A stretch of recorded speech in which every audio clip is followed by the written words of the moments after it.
नमस्कार दोस्तों, आप देख रहे हैं सत्य की राह न्यूज में ब्रिजेश। दोस्तों, कल का एक मामला है।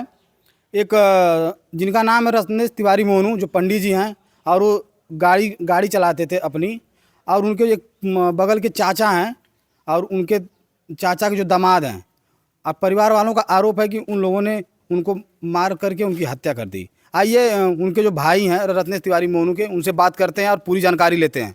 सर, क्या मामला है? सर, मामला ये है, ये हमारे बड़े भाई साहब थे जिनकी डेथ हुई है कल। हमारे बगल के हमारे पटीदार हैं, हमारे बड़े पिताजी, उनके बड़े लड़के अविनाश तिवारी उर्फ जुग्गुन तिवारी, उनका एक लड़का है दीपक तिवारी, और उनके एक दामाद हैं जो गोंडा के रहने वाले हैं, थाना नवाबगंज के, प्रशांत कुमार चौबे उर्फ सोनू। इन लोगों के द्वारा ये साजिश करके हत्या करके यहाँ सब जो है लटकाया गया था। ये घटना स्थल है, यही घटना का स्थल है जहाँ पे प्रशांत तिवारी मोनू का शव लटकाया गया था। रत्नेश तिवारी सर, रत्नेश तिवारी, ये जो तीसरी नंबर की सरिया है, इस पे लटकाया गया था गमछे से, और उसका वीडियो भी हम आपको दिखाएंगे। यहाँ पे इनका चप्पल पड़ा हुआ था। जो चप्पल आदमी व्यक्ति जाता है वहाँ पहन करके, उसका कोई दबाव निशान कुछ नहीं मिला है। और फार्मेसी टीम भी आई वहाँ चेकअप करने के लिए। यहाँ कोई आपको कुछ प्रमाण मिल रहा है कि क्या चेकअप हुआ है? कुछ है निशान? कुछ तो नहीं दिख रहा, कुछ निशान नहीं दिख रहा है। रेड अलर्ट होना चाहिए, ये भी नहीं हुआ है। इसलिए सर हमने न्याय की गुहार लगाई।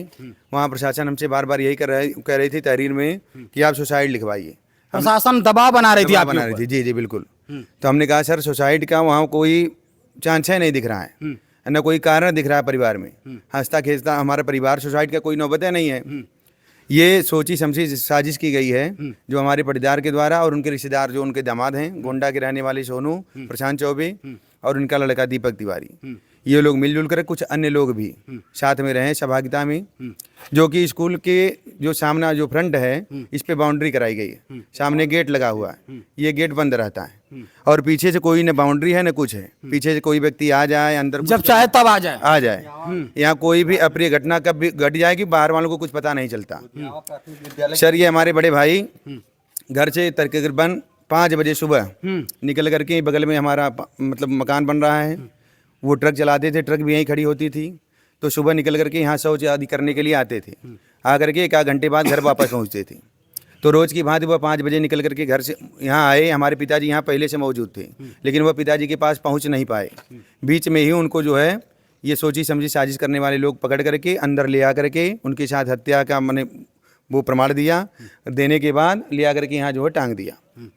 टांगने के बाद हमें जो है घटना की सूचना स्कूल के अध्यापक के माध्यम से मालूम हुई, तकरीबन 9 सवा 9 बजे। तब हमारे परिवार के लोग यहाँ उपस्थित हुए, गांव के लोग सब आए। उसके बाद प्रशासन आया, लेकिन प्रशासन आनन फानन में लाश को उतार रही थी। हमने कहा कि नहीं, जब तक एसपी साहब नहीं आएंगे तब तक लाश उतारने नहीं देंगे, इसका सही निष्पक्ष न्याय होना चाहिए। इसके बाद एसपी साहब भी आए, उन्होंने कहा पहले PM आप कराइए, उसके बाद जो कार्रवाई होगी होगी। PM करा के जब वो वापस लौटे तो थाने पर रुक गए डेड बॉडी लेकर के। हमने कहा कि तहरीर होगा, नामजद होगा, नामजद मुकदमा। आपने किनके खिलाफ नामजद मुकदमा करवाया? हमारे जो बड़े पिताजी के लड़के हैं अविनाश तिवारी, वह उनका लड़का है दीपक तिवारी, उनका दामाद है प्रशांत कुमार चौबे उर्फ सोनू चौबे, और मोनू चौबे, कुछ अज्ञात व्यक्ति भी, जिसमें विगत अभी आपको हमने सूचना दिया घर पे कि जून की घटना है, जो इनका दामाद नग्नावस्था में हमारे घर पे पड़ा हुआ था, जिसके विषय में हमारे जिन भाई की डेथ हुई है, इनका मोबाइल भी थाने में जमा है, अभी भी जमा है। अच्छा। जिसके चक्कर में परसों की शाम ये पिताजी को लेकर के थाने में गए थे, उस मोबाइल के चक्कर में, उस मामले की जितनी भी कार्रवाई हुई है, सबका हमारे पास पेपर कागज सब चीज है। जो भी प्रूफ मांगेगा मैं उसको प्रूफ करवा सकता हूँ। वो थाने पे सब लिखित है और प्रमाणित किया हुआ है थाने से। लेकिन उसके बाद भी प्रशासन इतना लूज है कि मेरे भाई को मरे हुए 36 घंटे होने वाले हैं, लेकिन अभी तक गिरफ्तारी क्यों नहीं हुई?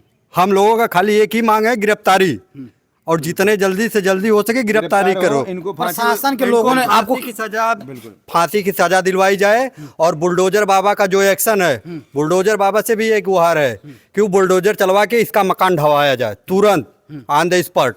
बस मेरा योगी आदित्यनाथ जी से और प्रशासन से यही गुजारिश है कि जल्द से जल्द एक्शन लेके इन लोगों को गिरफ्तार किया जाए।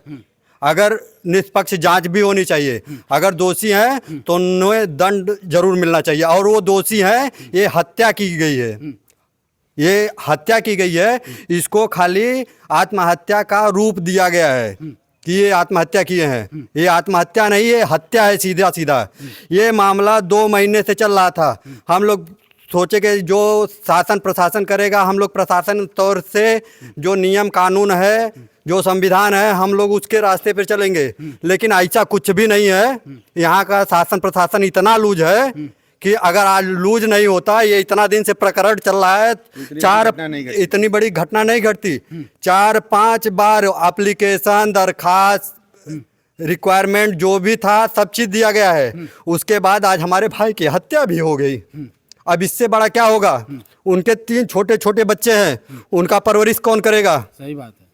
आज तो मेरा परिवार उजड़ गया प्रशासन के लापरवाही की वजह से। प्रशासन की लापरवाही की वजह से आज मेरा परिवार उजड़ गया। मेरा हंसता खेलता परिवार बिखर गया। मेरा भाई मर गया, उसका जिम्मेदारी कौन लेगा? मैं सरकार से बस यही गुहार चाहता हूं कि जल्द से जल्द 36 घंटा होने वाला है। ये लोग 24 घंटा बोले थे कि 24 घंटा से कुछ आती लगेगा, गिरफ्तारी हो जाएगी। अभी तक एक भी मुजरिम की गिरफ्तारी नहीं हुई है। 36 घंटा हो गया। 36 घंटा होने वाला है, लेकिन अभी तक एक मुजरिम की गिरफ्तारी नहीं हुई है। क्या है कानून, क्या है व्यवस्था?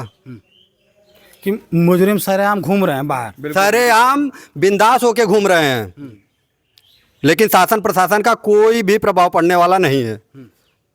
36 घंटा हो गया, अभी तक एक मुजरिम तो गिरफ्तार होना चाहिए। अरे नौजवान थे, उनकी 36-37 साल उम्र रही होगी।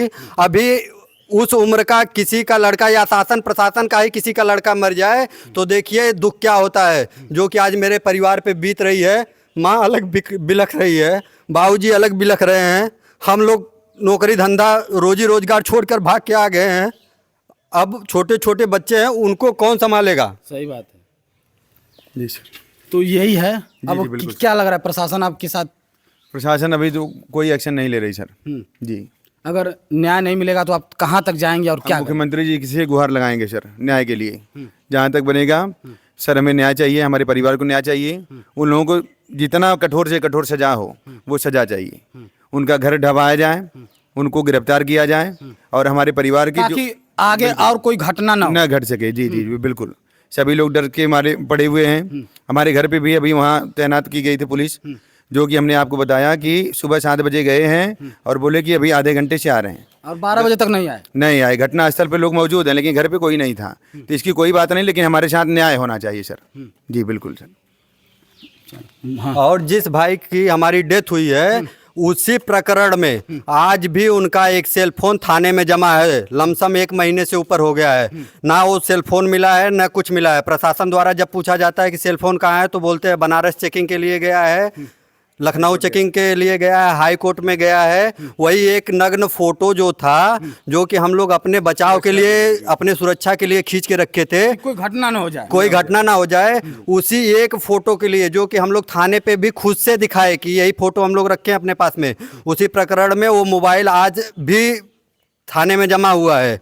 हम लोगों के हाथ नहीं मिला वो मोबाइल, और 1.5 महीने से ऊपर हो गया है। प्रशासन बोलता है कभी बनारस चेक करने के लिए गया है, लैब टेस्टिंग के लिए गया है, तो कभी लखनऊ गया है, तो कभी हाई कोर्ट गया है। जब वहाँ से आएगा तब मिलेगा। आज भी उनका मोबाइल फ़ोन तक नहीं मिला, जिस मोबाइल फ़ोन की वजह से उनका बड़ा सेल फोन था, उसमें उनका आधार कार्ड, वोटर ID कार्ड और ड्राइवरी लाइसेंस था। मेरा 1 महीने तक गाड़ी जो हमारी ट्रक है खड़ी रह गई। 1 महीने गाड़ी खड़ी रहने का मतलब हमारा 50,000 रुपये का इनकम टूटा है। वो प्रशासन ला के वापस देगा क्या?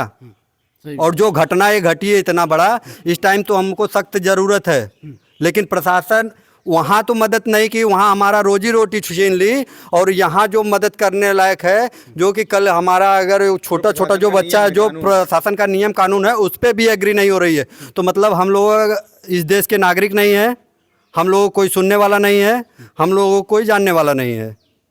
इसीलिए ना ऐसा हो रहा है हम लोगों के साथ में। नहीं तो आज 36 घंटा हो गया, अब तक गिरफ्तारी हो जाना चाहिए। नहीं गिरफ्तारी हुआ तो कम से कम पुराना सेलफोन, जो मर गया इंसान, जिसकी कहानी ही खत्म हो गई, उनका सेलफोन तक वापस नहीं दिया गया। 10-12 हज़ार का सेलफोन ये लोग लेकर रखे हैं। अभी तक लैब टेस्टिंग नहीं हुआ, 1.5 महीना हो गया। ये इतना ढीला कानून है सर। जी। तो दोस्तों ये वही मामला है, और यहीं पे उनकी लाश मिली है। परिवार वालों ने जो आरोप लगाया आप वीडियो में देखिए, और लाइक करिए, शेयर करिए और कमेंट करके बताइए। मिलते हैं अगले वीडियो में। जय हिंद, जय भारत।